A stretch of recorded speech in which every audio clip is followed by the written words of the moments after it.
Hi everyone, welcome to Panda's Odyssey. This is the first interview while on the road. It's the 14th of November, 2016, and I'm in Gibsons British Columbia, Canada, here at the Sadhana Dojo, Gibsons. And my guest is Kyoshi Michael Seamark. Thank you, sir, for doing brother. Good to be here. Awesome. How about you tell us a bit about yourself? You're the head instructor here. Yep. So head instructor for Kokokdo Jujutsu in North and South America, and been doing sort of Kokokdo Jujutsu for quite some time. I mean, I started off as Hakuryu Jiu-Jitsu with Irie Soke was the head instructor of Hakuryu.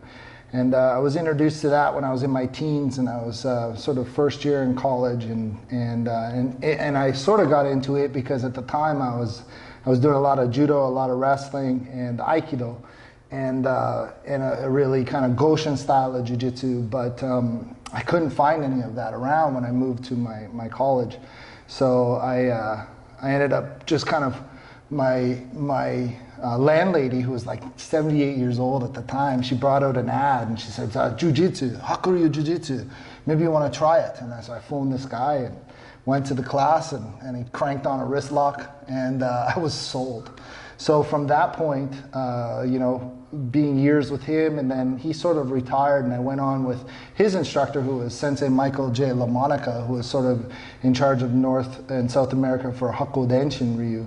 And then eventually I moved straight to Hambu Dojo in Japan and became his representative here. So you already had some experience in a few other martial arts before you finally settled with Kokodo. Yep. And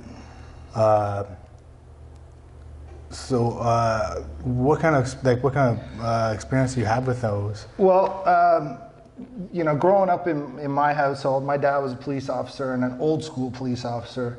So a lot of hands-on stuff they did, that when they called for backup, it could take 30 to 40 minutes. And usually it wasn't going to show up. Mm-hmm. They had one cruiser for the town. So he was really into like old school, jiu-jitsu in a sense, self-defense. And so he taught a lot to me and my brother. But my brother was 4 years older than me. So he got into judo really young, and he got into kickboxing really young, and he used to try a lot of it on me, and sometimes against my will. So it was, I had a lot of encouragement to get good fast, because I had to defend myself against my brother. Mm-hmm. So that's what got me into it, and so I started doing whatever I could around the neighborhood, whether it was kickboxing or judo. But when I was in about grade 5, I think I got pretty serious into wrestling.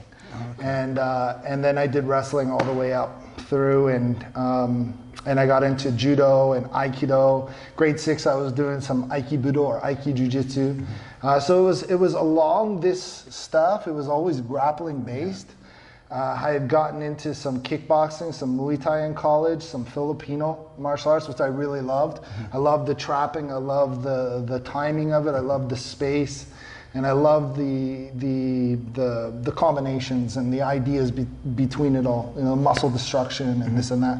So, there was a ton of stuff. But when I went to college, we had created a martial arts club for the college because, I went into the school and I said, you got this huge gym, you've got mats, give me some money. And I ended up going into the cafeteria and I said, I held up a sign and I said, looking for martial artists, we'll fight. And it was surprising. All these kids moved away from their home dojos, and they had no place to train. So we got funding from our college to create a martial arts school. So we ended up having this is back in 1989, 1990, a mixed martial arts, no holds barred, get together 4 days a week and have kung fu against Muay Thai, against jiu-jitsu, against everything. We were doing it. And this is pre-1993. This is back in Hamilton? This is in Lindsay, Ontario, Sir Stanford. Okay. Yeah, Sir Stanford College, Sir Stanford Fleming College. Okay.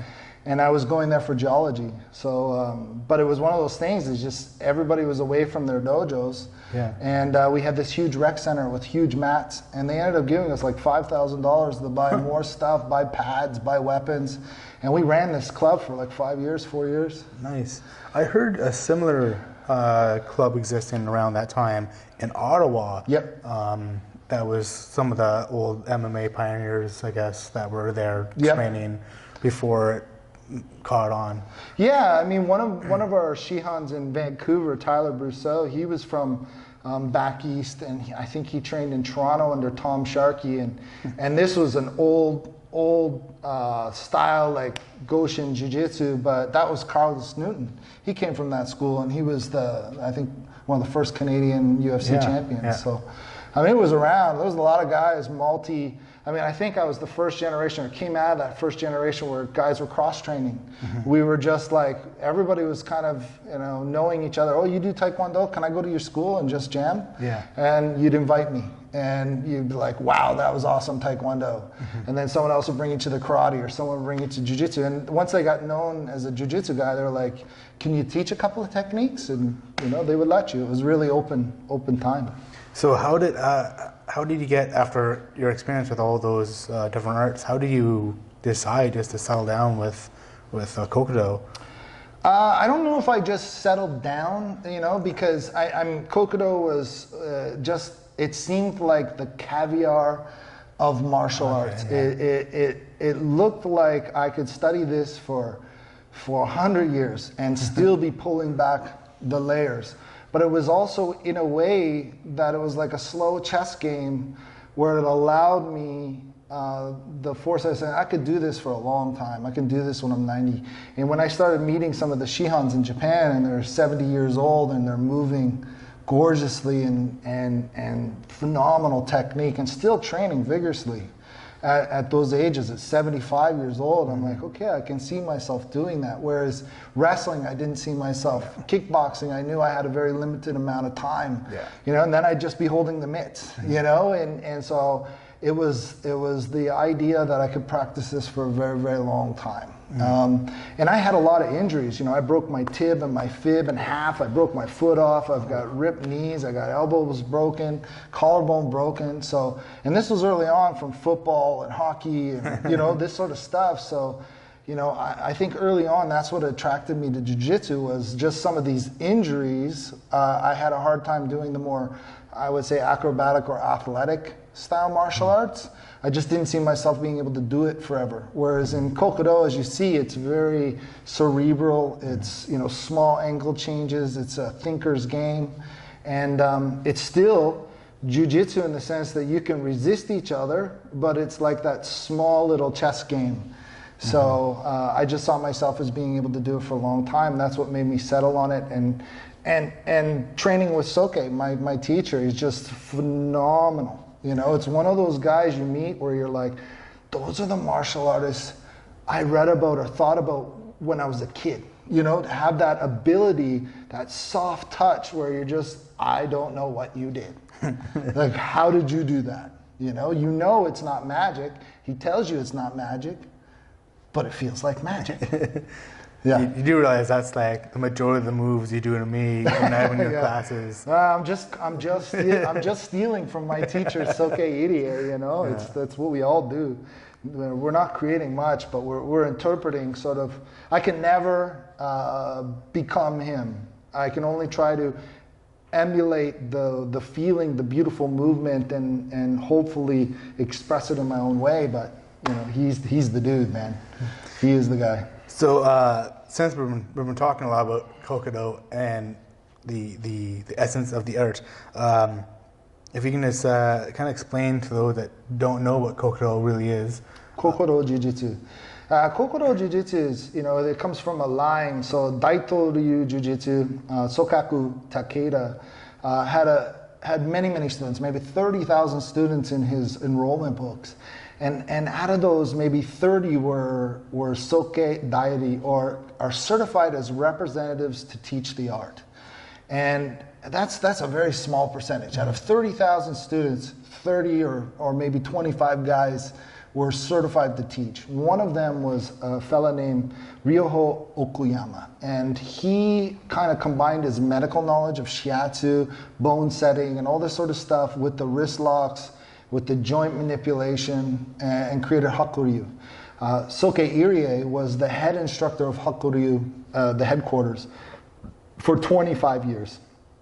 And started to develop, obviously, just his own little branch of it, his own ideas. So Kokodo means imperial light way, Hakuryu means the eighth light. And they both represent sort of the king, the emperor, and that this elegant movement of, you know, how you would move maybe in a palace without a lot of armor, just hakama, just formal wear, that it had to be elegant movements, great for escorts, great for bodyguarding, great for security. You know, a lot of wrist locks, a lot of very self-defense oriented stuff. Well, this came from Takeda all the way through up to Soke Irie. So, you know, you look at my teacher, my teacher's teacher was a student of Sokaku Takeda. So it's a pretty crazy line, you know, because he's considered maybe as, you know, one of the founders, or one of the headmasters that really brought Aiki Jiu-Jitsu to the masses. You know, before that it was just inside, they called it inside the palace, or Goten Jitsu. It was held within families. It was never shown to outsiders. You know, there was never this type of thing we do now, where we just share Jiu-Jitsu. You know, it's like, let's just share Jiu-Jitsu. Back then it didn't make sense. You know, why would I show you my techniques? I may need them. So it was a different time. So he was the first guy to sort of open it up. And from that you had Hapkido, Aikido, Daitoryu, Aikibudo, Daitoryu, Aikijitsu, Daitoru Jujutsu, Roppo-kai, Kodo-kai, Hakuryu, Hakudenshiryu, Hakudensho-ryu, Kokodo Jujutsu. This is all from one dude, you know. So it was pretty influential. It's crazy. Yeah. That's like, I'm listening and all I can think of is like, this is like, you know, what you're telling me, the whole source and the lineage of it all is like, there's so many legends and movies that have made from that, right? Oh yeah. It's like Minamoto Musashi, you know, just outrageous. And, you know, sometimes when when we're training with these people, they're living legends.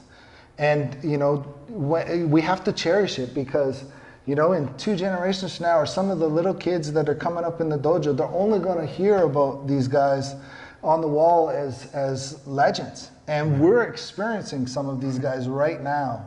You know, we've got to watch every time, never get bored on anything they're teaching. Always look and see what's different, what's the same, what's he doing there, and just cherish the moment, because they are truly living legends, some of these guys, you know. And you said there's a shiatsu component? Shiatsu, yep. So in the old days, especially, you know, Soke's old dojo, and Jiu-Jitsu in the old days, Jiu-Jitsu was very, very severe training.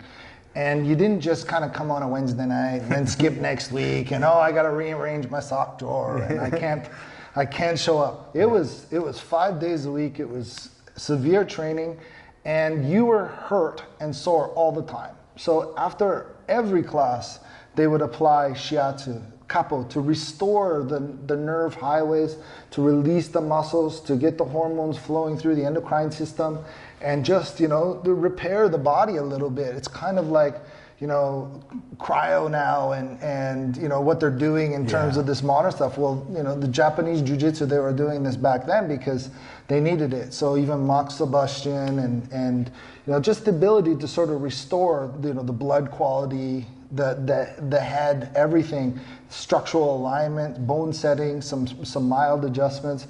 This was done. And so it was also very important for, you know, samurai to learn it, because if they were on the battlefield and, you know, a wrist got dislocated or an elbow got dislocated, they didn't go off to the hospital. It was another samurai had to fix them. There was no calling medic? No, they were the medics. They were the people that when they weren't fighting, they were studying everything.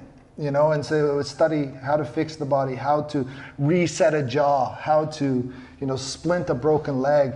And, you know, a lot of the points, you know, if you're fatigued from walking, you know, might even just be marching for, you know, marching for 20 clicks. Yeah.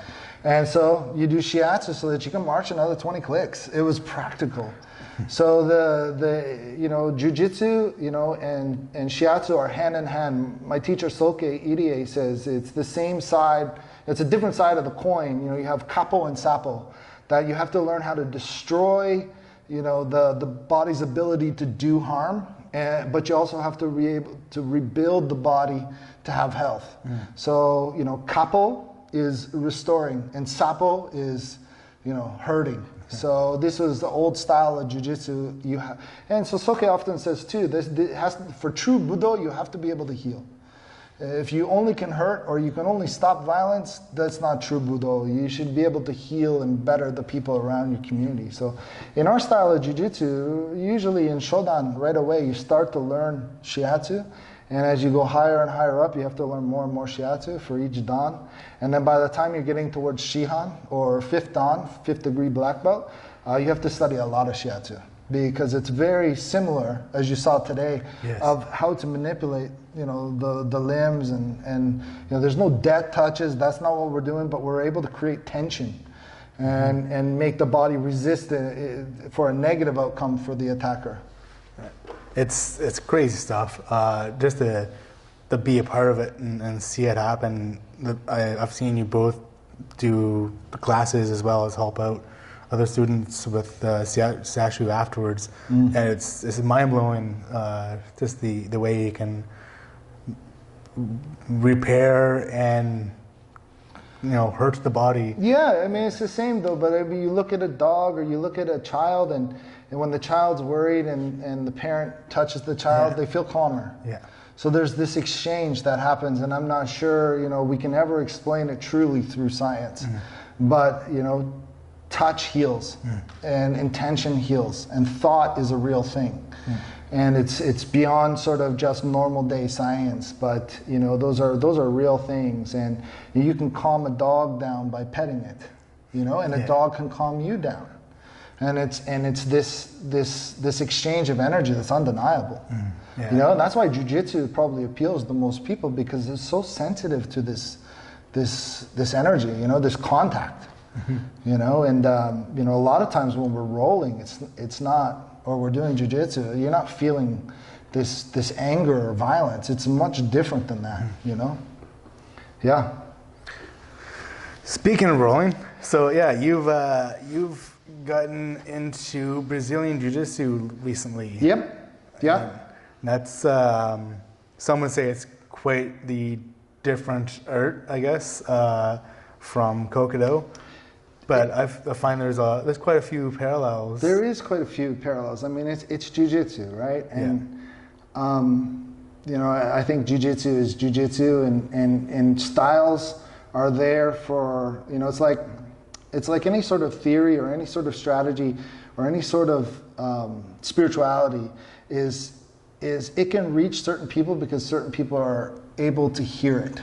So Kokodo can reach certain people. And BJJ can reach certain people, and it can ignite them on their journey. But once you kind of get into the realm of jiu-jitsu, we're often just mad scientists in a lab that just want, we want more. And so Brazilian jiu-jitsu is fascinating because it's a continually changing chess match all the time. In Japanese jiu-jitsu, a lot of times we're setting up the match, and we're trying to break down a certain defense or a certain type of attack, and we'll do it with resistance and non-resistance.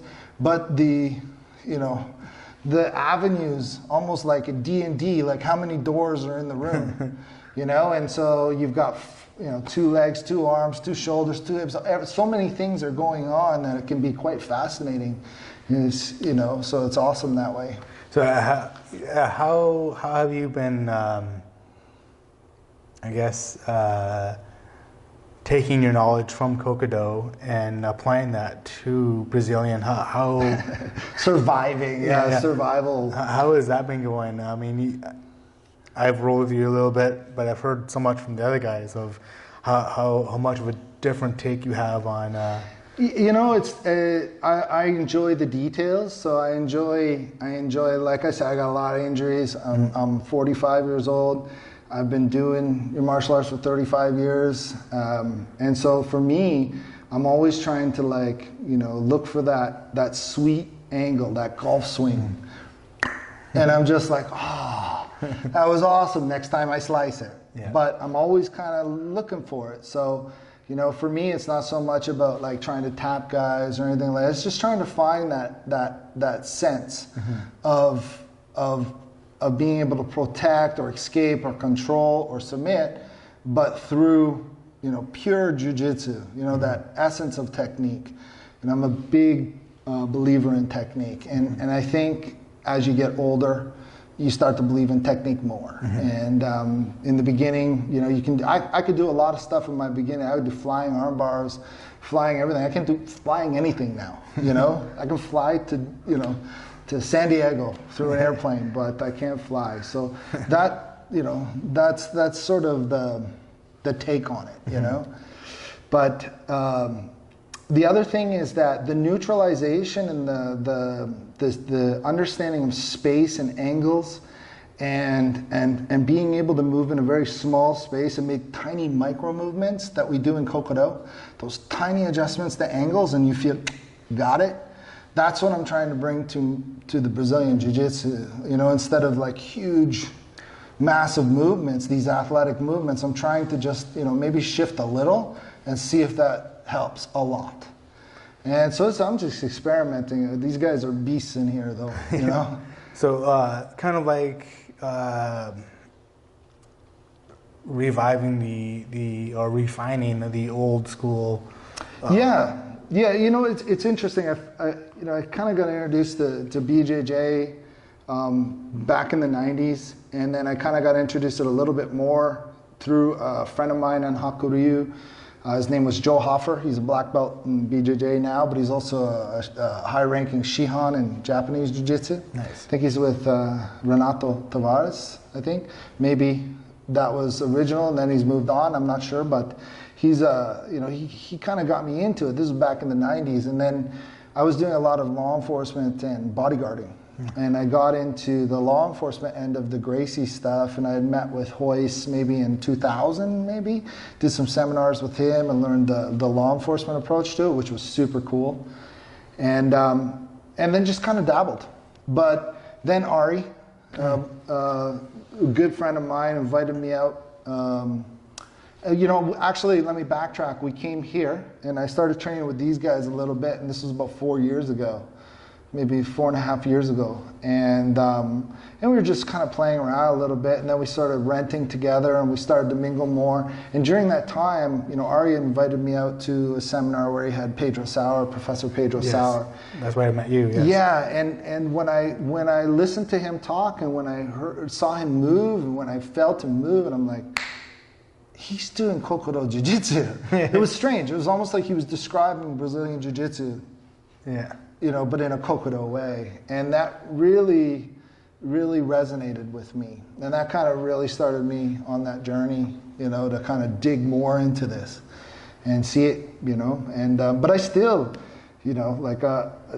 there's so many athletic dudes and stuff, My goal is to not be out there submitting everybody and doing all that. It's just to be really thankful I'm on the mat and to... And every day I'm on the mat, I'm just super happy, and I don't really care about, who wins what. That's my life right there. It's just, being any day I can get on the mat is a good day. I don't care if I end up tapping all night. If I get that one move off that I'm trying to work on, even if all it is just a transition to taking their back, then I'm like, hey, I got to take his back. Now I gotta work on my weapons from there, but no, and I like drilling in BJJ. I like some of the guys here. I was like, take my back, choke me out, and then if I can survive or they have to do something more to stop me from escaping, then I'm like, I didn't see that coming. I was working out with Coach Jay Wilson last week. We were doing back escapes, and I've been kind of solving a lot of people's back attacks lately. And then I was with him, and he did this crazy little flip over, and I was just like, that's precious.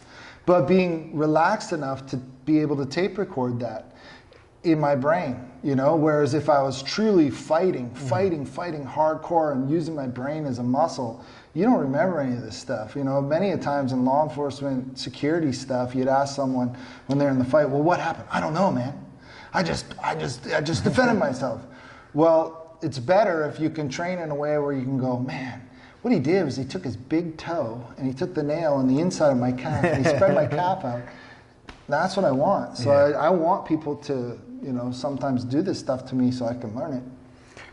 Yeah, the guys here, I must say, the guys here are, it's like, it's a lab. Like the guys here are all mad scientists. Yep. And they all have their own kind of area of that they're working on. Totally. And every time I come by, it's like, I'm always looking forward to the world of everyone because everyone's game just is up exponentially from where it was. And it's like there's always you're finding their own game, right? And it's just it's cool because they can all they're all working on their own little area, but they're helping each other out. And, that's it. Yeah. That's the key. You know, I often say the Vancouver Dojo too is that, you know, it's okay. We always, you know, you got me in a really good hold. I can't get out of it. I'm like, I can't get out of this. And you're like, well, dude, what you got to do is you got to, you know, and then boom, boom, boom. And so you see this evolution of people's technique. Whereas, you know, in some dojos, it's just smash, smash, smash, smash the white belts. Don't give them any information. The more information you give them, the more you're going to have to deal with later. Yeah. Whereas I think we're more along the lines of the better I can make these guys, the better they can make me, the better I can make them. And we're just doing this. Yeah. So we're always asking each other, like, you know, like, Yosh, man, you got such good back control. What are you doing with your legs? You know, Marcel, what are you doing? What are you doing? What are you doing? What are you doing? Donish, what are you doing? You know, and they share it. Yeah. So I think that's the key is that not worrying about the guys, you know, getting better than you, you know? No. So I've been, this past year, I've been kind of like the recruiter for my friends with their kids, right? Because all my friends have kids. They've grown up now. They're starting to get that age where, you know, got to put them in sports, and I'm like, oh, got to put them in martial arts. Got to put them, like, if you can get jiu-jitsu, awesome. If not, martial arts. I'm like, it's something. Yeah, it's like, to me, jiu-jitsu is singularly the best individual sport and at the same time team sport. Because you're building yourself to be better than you were, while building each other to be better. Totally. Jiu-jitsu is awesome that way. I mean, you need that healthy ego, right? You're going to get crushed and you're going to have victories, and you can't really go hooray during the victories, and you can't really pout during the defeats. You kind of got to learn to just kind of pick yourself up, get back at it. Victory is a good victory. You feel good about it, but not too good. Because, you know, right around the corner is another, you know, like this. And this is your, you know, plateaus and rises and sinks. That's part of martial arts. But that problem solving, you know, I think that's crucial for kids. To just know that there might be another option if they just relax and think about it. To not go, man, that's it, I'm done. And that survival mentality, I heard Steve Hisko-Shihan say it once, it's like, you know, teaching a kid how to swim. You know, that it's just a skill they need. You know, they need that in life. And, you know, the chances of you having to defend yourself is very low. But even the chances of you falling down and hurting yourself are very high. So even learning how to fall properly can, you know, be a benefit. I have to say that's probably the most I've had to use it. Is slipping. You know, slip it down. We're in Canada, man. Ice everywhere, especially in the next few months. I have fallen down hills. You know, as a geologist, I have a clipboard, break falling with my clipboard. I've done severe acrobatics and landed pretty good. You know, so you know, and just I can't say enough about the mental, you know, problem solving. You know, of not being stressed out. You know, it doesn't matter what happens. Stressing out doesn't change the fact that you're still in the situation. You know, so if someone's yelling at you because they're mad at you in the store, if you just let that egg you on, I mean, you're adding to the problem. Whereas if you just like, hey man, you know, this isn't personal. A lot of times these problems will go away. And, you know, I've seen it firsthand in security. I've seen the effect of being calm and being able to see the whole room and being, you know, even awareness. You know, of not walking down the road with your headphones on and walking into a car. I mean, jiu-jitsu would teach you, don't do that. You know, have your head on a swivel and be aware. Well, that's Coach Uri. That's like I think that's his first lesson for his self-defense stuff. He's like, okay, you come here, all right? I'm gonna ask you what time it is. What are you gonna do, right? And he's like, most people go for their phone. You know, how the enemy wears and walks somewhere, and everyone's down here. You know, no one's up here anymore, right? Yeah, it's the same for me. I'm like awareness and attitude and all of that sort of stuff is the first stuff you teach. That's what self-defense is, the awareness and the attitude and knowing that you have some options. But like walking into a room and paying attention to people's hands. So anytime you're in a room, what's up with their hands? Because the hands are going to deliver the bad stuff. So, you know, if you're mapping out where people's hands are and you're starting to go, okay, well, that looks different, that looks the same. So, you know, my wife, she's crazy, she thinks I'm crazy, but every restaurant we go in, I got to see the door, I got to see the exits, I got to have my left hand free, I got to be, you know, all this sort of, I'm a lefty, right? So I can't have my left hand confined. And, you know, it's not paranoia, it's just preparing. You know, and having that alertness just allows me to kind of know where the room is, awareness, and that's 9% of self-defense.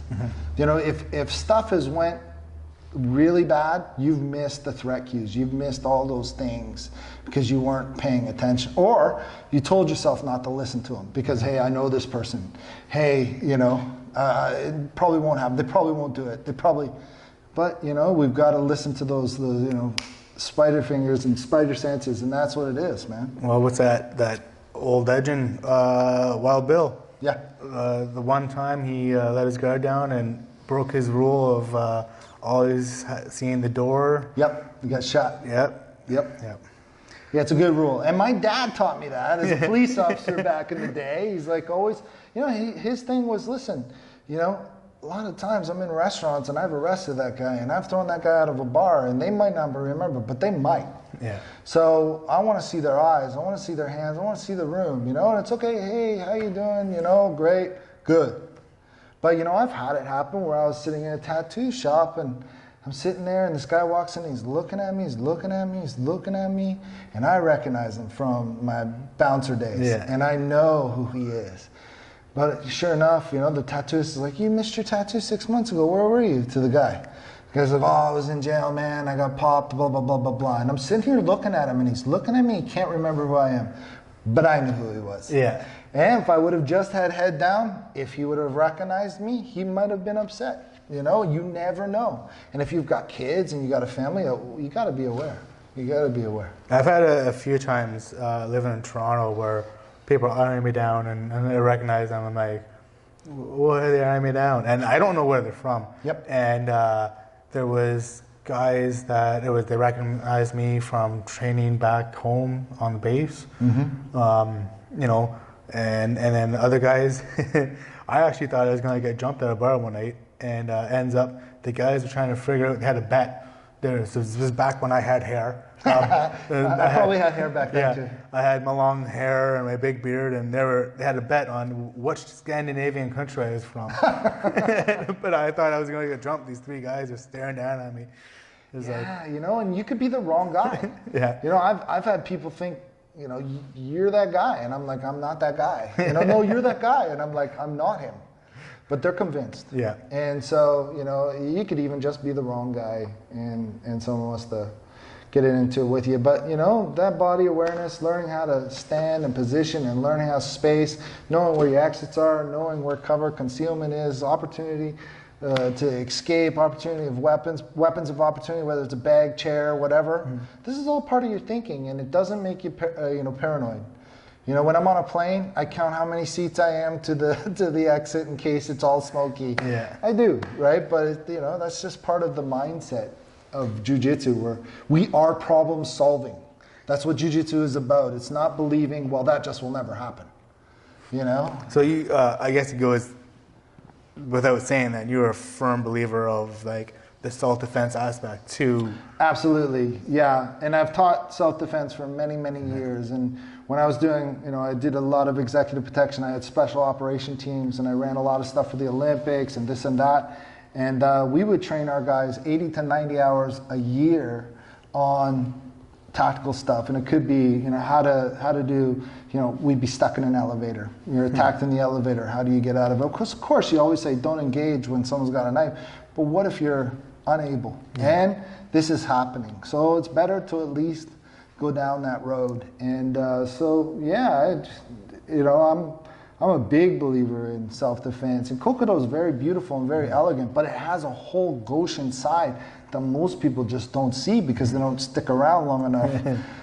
Because you have to have that very detail-oriented mindset to get into Kokodo. It's a rabbit hole, right? Yeah.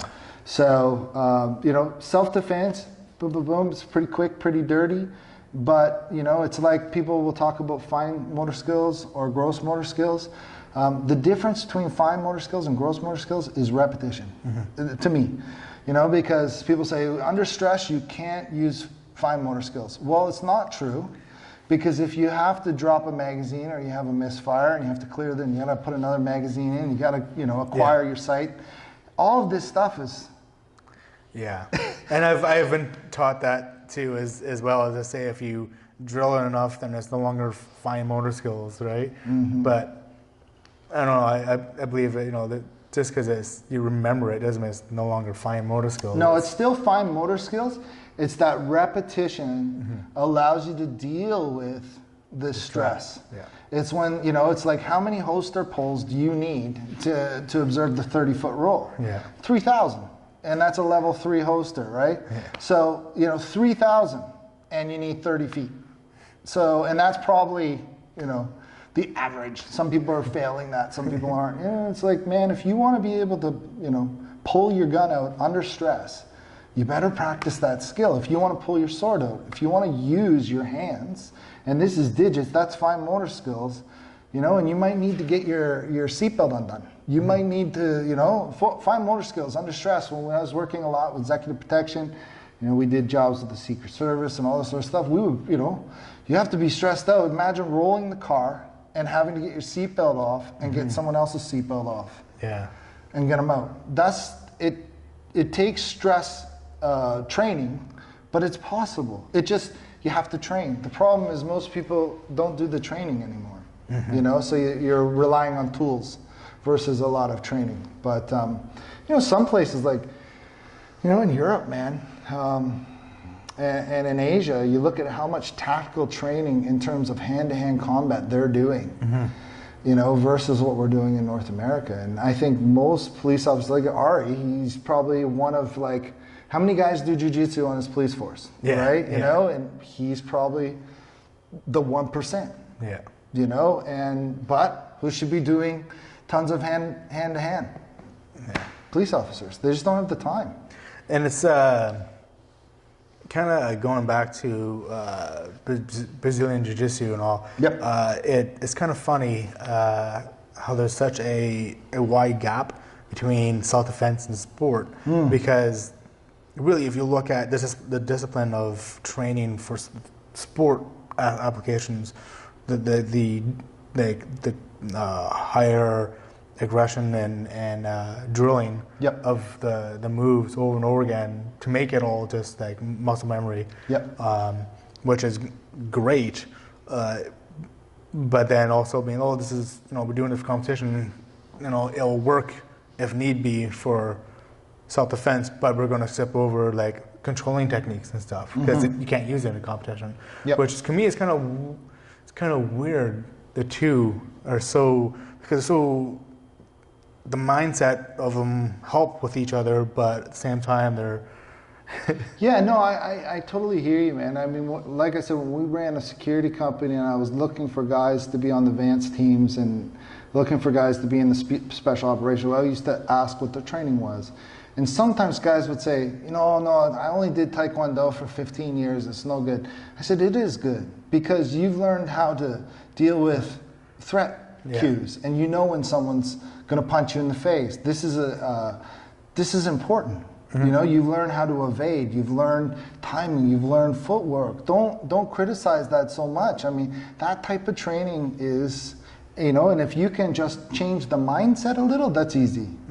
You know, so if you're doing sport stuff, I mean, the ability for them to problem solve because of their training, that's massive. So if you get someone doing just a little bit of self-defense and then you get someone doing a ton of sport, the guy doing a ton of sport is probably way ahead. You know what I mean? Yeah, I just think they're so much more keyed in. But then if you start to go, okay, well, where's your punch control? Where's your punch control? Oh, it's there. When they start thinking about it, they know, okay, I can disengage by using my knees or by, certain ways to use your hands, and it's pretty quick to turn it around. Oh yeah. So I think anybody who's, does a ton of sport, they can add the self-defense mindset pretty easy. And that's the same. I mean, like, that's why you need resistance training in your self-defense. That's why kind of taking the sporting aspect of just rolling is really good for anybody, because they're like, man, it's trial and error. When someone's like, I disrespect you in a very healthy way. Yeah. I know you're Kyoshi or I know you're a black belt, but I don't care. I'm still going to try to choke you, and I'm still going to try to escape your armbar. That's healthy. And so that comes from the sporting aspect, and that's where the evolutions come in the game. Some of these techniques we wouldn't even know about unless it was in the sporting arena. So they're innovators, and self-defense guys are refiners, I think they work really well together. I don't see so much of a problem, between the two. Yeah, me neither. But I think it's just the mindset of clubs kind of just wanting to be one or the other, which to me kind of is like drawing a line in the sand. Yeah. Why do it? Yeah. I mean, I'm only going to take up half the art. It's for me now. It's like we've got guys doing really well in tournaments and stuff, and they can, they can also bring back their experiences to share with everybody. You get people, everybody should be looking at different things. My wife, she's a Shihan in Kokodo. She's an amazing yoga therapist, and she can bring in yoga, to us. And, martial arts are the worst for stretching properly. Yes. And we think we're flexible, and we think we can do it. And then they just have you stand there and move your toe, and you're like, oh my butt cheek is spasming now, And so you've got to look at all of those things, And I think as a martial artist, as soon as we say no to something, it's dangerous. It's a dangerous thing. I might say, that's not for me. It's not something I enjoy doing. Hey, if you want to do it, tell me what it's like, and bring back your experiences and bring it to the lab. Yep. Yeah. But we need tons of different people doing tons of different things in jiu-jitsu. Yeah. Or, we do have that isolationism, which is, the danger of it only, you stop questioning technique. You stop, you just, this only works on my students, or this only works on Wednesday at 3:00. And I think that there should be a healthy skepticism within jiu-jitsu. Should always be respectful. We should never not try to learn a technique, because sometimes it's not that the technique doesn't work; it's that we suck at it, and we've got to do more work to understand it, So the line in the sand. Well, I thoroughly enjoy your take on jiu-jitsu and Kokodo, as well as your take on Brazilian, and you have another club in Vancouver. Yeah. Yes, that's my next stop. Yeah. I look so forward to meeting them. Yep. I'll be leaving tomorrow, actually. Awesome. So it'll be awesome. Yep. This has been a great interview. So much information, insight on everything. One last question. Here we go. Dreaded last question. Dreaded last question. My favorite color is blue. Okay, that's not it. So, old Kung Fu ninja movies. Yes. Who's your favorite guy? Old Kung Fu ninja movies. Would it be like like American Ninja and all that sort of stuff? Like in a Sokachugi and a Sunny Shiba? Oh, yeah, well, that's amazing. But here's my favorite ninja movie. And I'll tell you why, because it was kind of like my first, what is a ninja? Yeah. And it was The Octagon with Chuck Norris. When it was like, Sakura, Sakura, Sakura. Ninja, ninja, and he could hear echoes. Yeah. You know, and it was that first sense of like these shadow arts and these dark arts. But yeah, that was probably my favorite one. But I'm not supposed to like ninja movies because I'm a jiu-jitsu guy, and we're into samurai. Yeah. So of course, Kurosawa. All Kurosawa movies are my favorite. And then the Minamoto Musashi movies, they were phenomenal. Just the little taisabaki with the foot, you know, and they're watching, you know, and then Zatoichi. Come on, you know, Zatoichi's amazing. But my favorite probably Kurosawa film would have to be, man, it's tough. It's tough, so many. But like Seven Samurai is great. Yojimbo. Yojimbo. It's probably pretty cool, that one. And The Hidden Fortress, because that's really, like, if you watch The Hidden Fortress, the way they pan from scene to scene, you'll see, like, that's Star Wars, man. And the goofy two guys, that's R2-D2 and C-3PO, and then you got the princess, and, like, I mean, it's it. There was actually just a interview on someone I saw not so long ago who brought that out. Yep. About, he's like, you know, everyone's going on about this ripping off that. Star Wars ripped off Hidden Fortress. Oh yeah, like totally. Especially even like the cinematography style, like the fades, like in Star Wars where you see it pan across the screen or go up. That's Kurosawa. I mean, he's the first guy that I know that did that stuff. And, you know, if you look at like the Darth Vader helmet and all this sort of stuff, I mean, that's samurai stuff, man. And the whole Jedi code, there's a lot of, lightsabers, and swords. So that would be it. I mean, but in terms of like ninja movies, I didn't like a lot of them, like, because like American Ninja, they all started coming out, man, and it was just like. Well, when I was a kid and I watched American Ninja, I thought it was amazing. Really? Right? Because I was a kid. Yeah. Right? Fair enough. But growing up, like, I still love watching, even like how cheesy the movie is, I still love going back and watching his movements. Yes. And everything. Even his kids revived the ninja movies not too long ago. Wow, I'll have to check those out. Yeah, they're not that great, but at the same time, there's some great stuff in it for movements and everything. And I was like, you know, the movie itself, the storyline, not a fan, but the scenes, you know, like. You must have liked Kill Bill too when Sonny Chiba was in there. Oh, yeah. You know, he's like, you say arigato like we say arigato. I'm like, man, that's so awesome. Well, actually, that was, remember there was Ninja Assassin. Yeah. And, I mean, there was all kinds of crazy acrobatics and stuff, but what I loved the best was the head. The head of the whole clan was Sonny Chiba. No, it was Soji, wasn't it? Yep. Yeah. And I was like, oh, wow. Oh. Have you seen 13 Assassins? Yes. That movie is phenomenal. Like, snore, snore, snore. Oh, plot. Oh, that's lovely scenery. Oh, look at the beautiful kimonos. And then it's like 45 minutes of just the town. Insanity. Yeah. Well, there's that earlier on in the movie, there's that one scene where the guy walks into the other two guys and they're like, oh, you're from this clan. Yep. We're from this clan. We're enemies. He's like, I don't want to fight you. Right? Beautiful. Yeah, yes. Beautiful stuff, man. Yeah. Well, I want to say something. I want to thank you for, you know, doing this too. And I think, you know, you're going to just put good exposure to all these schools out there. And I think it's such an amazing thing you're getting to do, you know, going on that walkabout as a jiu-jitsu cut.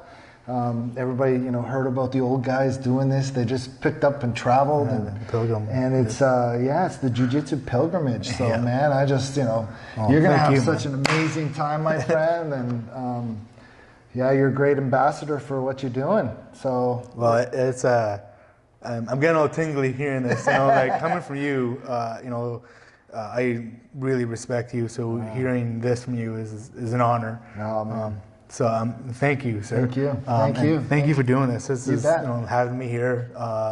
It's been a great 5 days training with you guys. I'm glad we got to get together tonight and have a few classes and this interview. Yep. And then you'll be over on the other side, and I'm taking off to San Diego. Yeah. It's crazy. Right. But they're going to treat you like gold, so. Yes, that's I'm looking so forward to that. Yeah. So yeah, if you're in BC, British Columbia, Canada, or if you're not and you're looking for a place to go for a vacation, Gibsons, Sunshine Coast. Yeah.